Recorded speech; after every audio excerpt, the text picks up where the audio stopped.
최근 정순신 변호사 아들의 학교폭력 사건의 경우 행정소송을 제기해 강제 전학 조치를 피했다는 논란이 있었는데요. 충청권 학교 현장에서도 학교폭력 사건과 관련한 행정소송이 최근 3년간 46건이나 발생했습니다. 원고 측이 이길 가능성은 극히 낮지만 전학 등 징계 조치를 최대한 늦추기 위해 소송을 벌이는 건데 교육청에선 마땅한 대책이 없어 바라볼 수밖에 없다는 문제점을 안고 있습니다. 서울방송센터 이선학 기자입니다.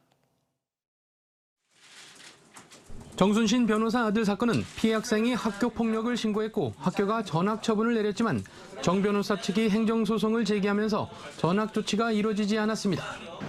최근 3년간 학교 폭력과 관련해 행정소송을 제기한 건수는 전국적으로 325건에 달합니다.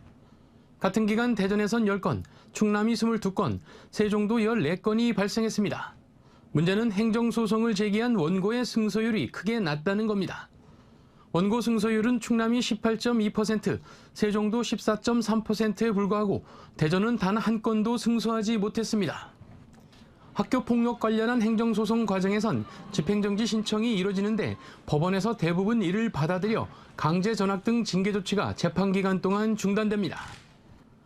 학교폭력 징계에 불복한 집행정지 신청의 법원 인용률은 세종이 100%, 대전은 94.6%에 달하고 충남도 64.4%로 전국 평균 57.9%에 비해 크게 높습니다. 학교폭력 징계를 늦추거나 피하기 위한 꼼수로 행정소송을 제기한다는 의혹이 제기될 수밖에 없고 피해 학생이 2차 피해를 당할 우려가 높아지고 있습니다. 피해자가 2차, 3차 가해가 일어날 수 있고요.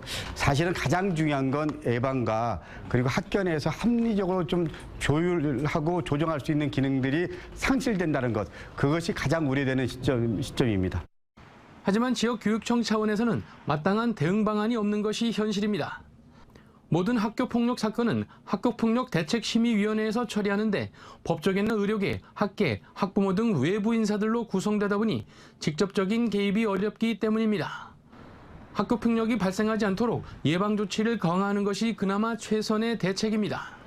학교 폭력이 일어나지 않도록 예방 교육을 철저히 하고 있고요. 불미스러운 일이 더 이상 발생하지 않도록 학교장 연수나 담당자 연수를 통해서 적극적으로 홍보를 하고 강화시키도록 하겠습니다.